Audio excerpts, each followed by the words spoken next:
നീയാണ് ആ തെറ്റ് ചെയ്തത്, നിൻ്റെ സ്വഭാവം ഭയങ്കര മോശമാണ്, ഇങ്ങനെയൊക്കെ പലരും നമ്മളോട് മുഖത്ത് നോക്കി പറഞ്ഞിട്ടുണ്ടാവും. ചിലപ്പോൾ അവർക്ക് നമ്മുടെ സാഹചര്യങ്ങളോ കാര്യങ്ങളോ ഒന്നും അറിയില്ല, നമ്മുടെ സ്റ്റോറി എന്താണെന്ന് കംപ്ലീറ്റ് ആയിട്ട് അറിയില്ല, അല്ലെങ്കിൽ നമ്മൾ ഏത് സന്ദർഭത്തിലാണ് ആ ഒരു രീതിയിൽ പ്രതികരിച്ചത് ചെയ്തത് എന്നൊന്നും അറിയില്ല. ഇതൊന്നും അറിയാതെ പെട്ടെന്ന് കയറി നീ തെറ്റുകാരനാണ്, അല്ലെങ്കിൽ നിൻ്റെ സ്വഭാവം ഇങ്ങനെയാണ്, ഇങ്ങനെയൊക്കെ പറയുന്നവർ നമ്മുടെ ചുറ്റിലുണ്ട്.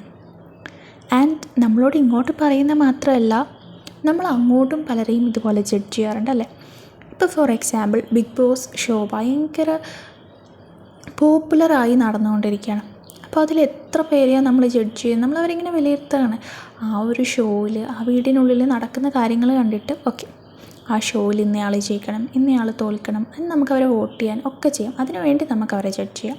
പക്ഷേ ഇത് കണ്ടിട്ട് അവരുടെ റിയൽ ലൈഫിലെ സ്വഭാവം ഇങ്ങനെയാണ്, ഇങ്ങനെയൊക്കെ പറഞ്ഞ് അവരുടെ ലൈഫിനെ തന്നെ ബാധിക്കുന്ന രീതിയിൽ സൈബർ അറ്റാക്ക് കാര്യങ്ങളൊക്കെ നടക്കുകയാണ്. ഇതൊക്കെ ചെയ്യുന്നതിൽ എന്തെങ്കിലും അർത്ഥമുണ്ടോ എന്ന് ചിന്തിച്ച് നോക്കിയേ. നിങ്ങളെ കാര്യങ്ങൾ അറിയാതെ നമ്മുടെ നേർക്കും ഇതുപോലെ പല ആൾക്കാരും നമ്മൾ കുറ്റക്കാരാന്ന് പറഞ്ഞു വന്നിട്ടുണ്ട് അല്ലേ. ചിലപ്പോൾ നമ്മുടെ സമയത്ത് ഒന്നും ചെയ്തിട്ടുണ്ടാവില്ല, പക്ഷേ ഈ പറയുന്ന ആൾക്കാർക്ക് ഇതിൻ്റെ യാഥാർത്ഥ്യമോ സത്യാവസ്ഥയോ ഒന്നും അറിയാനുള്ള സമയമില്ല. അതിന് മുന്നേ അവർക്ക് ആൾക്കാരെ കരിവാരി തേക്കണം. ഇത് മനസ്സിലാക്കി തരാൻ ഞാനൊരു കുഞ്ഞു കഥ പറഞ്ഞുതരാം. ഒരു ദിവസം ഒരു കുട്ടിയും ആ കുട്ടിയുടെ അമ്മയും അച്ഛൻ്റെയും കൂടെ ഇങ്ങനെ ട്രെയിനിൽ പോകുമായിരുന്നു. വലിയ കുട്ടിയാണ്, ഏകദേശം ഒരു 20-21 വയസ്സൊക്കെ ഉണ്ട്. അപ്പോൾ ഈ കുട്ടി ഇങ്ങനെ പുറത്തേക്ക് ഭയങ്കര സന്തോഷത്തിൽ നിൽക്കുകയാണ്, ട്രെയിനിലാണ് അവർ പോകുന്നത്. അപ്പോൾ ഈ കുട്ടി പറയാണ്, അമ്മേ അച്ഛാ നോക്കൂ, ചെടികളും പുല്ലുകളും ഒക്കെ പിന്നിലേക്ക് ഓടിപ്പോവാണ്. അപ്പോൾ ഇതിനടുത്ത് നിൽക്കുന്ന രണ്ടുപേരും ഇത് കണ്ട്, ഇതെന്താ ഇത്രയും വലിയ കുട്ടി ഇങ്ങനെയൊക്കെ പറയുന്നത്. അപ്പോൾ തന്നെ ഇവരിങ്ങനെ ആലോചിച്ചിരിക്കുക. അത് കഴിഞ്ഞ് കുറച്ച് സമയം കഴിഞ്ഞപ്പോൾ ഈ കുട്ടി അടുത്തത് പറയാൻ തുടങ്ങി, അമ്മേ അച്ഛാ നോക്കൂ, മേഘങ്ങൾ നമ്മളെ കൂടെ ഓടുന്നു എന്ന് പറയുന്നു, ജനലിൻ്റെ പുറത്തേക്ക് ഇങ്ങനെ നോക്കിയിട്ട്. അപ്പോൾ ഈ അടുത്തിരിക്കുന്നവർക്കിത് തീരെ അങ്ങോട്ട് ദഹിക്കുന്നില്ല. അവർ വിചാരിച്ചു, എന്താ ഈ കുട്ടി ഇത്രയും വലുതായിട്ട് ഇങ്ങനെ പറഞ്ഞുകൊണ്ടേയിരിക്കുന്നത്. അപ്പോൾ അങ്ങനെ സഹിക്കാൻ പറ്റാതെ ഇവരങ്ങനെ പറയുകയാണ്, ഇത്രയും വലുതായില്ലേ കുട്ടി, നിങ്ങൾ എന്തായാലും ഒരു ഡോക്ടറിനെ കാണാൻ പോകണം. അപ്പോൾ ഈ അച്ഛനും അമ്മയും പറയാണ്, അതെ ഞങ്ങൾ ഡോക്ടറെ കണ്ടിട്ട് തന്നെയാണ് വരുന്നത്.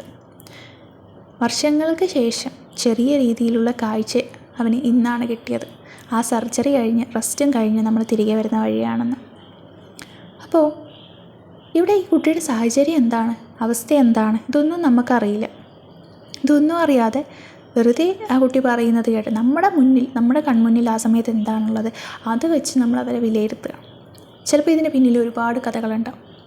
ഓരോ മനുഷ്യനും ഓരോ പ്രവൃത്തിയും ചെയ്യുന്നുണ്ടെങ്കിൽ ഇപ്പോൾ നമ്മൾ കാണുന്നതായിരിക്കില്ല യഥാർത്ഥത്തിൽ അവർ പ്രതികരിക്കാനുള്ള കാരണം. അതിൻ്റെ പിന്നിൽ ഒരുപാട് ബാക്ക് സ്റ്റോറി ഉണ്ടാവും. ഇതൊന്നും അറിയാതെ മാക്സിമം നമ്മൾ ആരുടെയും ലൈഫിൽ ഇടപെടാതിരിക്കുക, അവരെ പറ്റി വിലയിരുത്താതിരിക്കുക. അല്ലെങ്കിൽ ഇനി നമ്മളെ മനസ്സിൽ വിലയിരുത്തിയാൽ തന്നെ അറ്റ്ലീസ്റ്റ് മറ്റുള്ളവരിലേക്ക് അത് സ്പ്രെഡ് ചെയ്യാതിരിക്കും. ഇനി നിങ്ങളുടെ ലൈഫിൽ നിങ്ങൾ ഇതുപോലെ ആരെങ്കിലും വിലയിരുത്തിയിട്ടുണ്ടെങ്കിൽ, നിങ്ങളുടെ സത്യാവസ്ഥ മനസ്സിലാക്കാതെ നിങ്ങൾ ജഡ്ജ് ചെയ്തിട്ടുണ്ടെങ്കിൽ, അത് കാരണം നിങ്ങൾക്ക് എന്തെങ്കിലും ബുദ്ധിമുട്ടുണ്ടായിട്ടുണ്ടെങ്കിൽ അവർക്കും ഈ വീഡിയോ ജസ്റ്റ് ഒന്ന് ഷെയർ ചെയ്ത് കൊടുക്കുക. ഇതുപോലെയുള്ള ഇൻട്രസ്റ്റിംഗ് സ്റ്റോറീസിനും ഫാക്ട്സിനും ആൻഡ് മൈൻഡ് ഒന്ന് റിലാക്സ് ചെയ്യാനുമായിട്ട് നമ്മുടെ ചാനലൊന്ന് സബ്സ്ക്രൈബും കൂടെ ചെയ്യുക.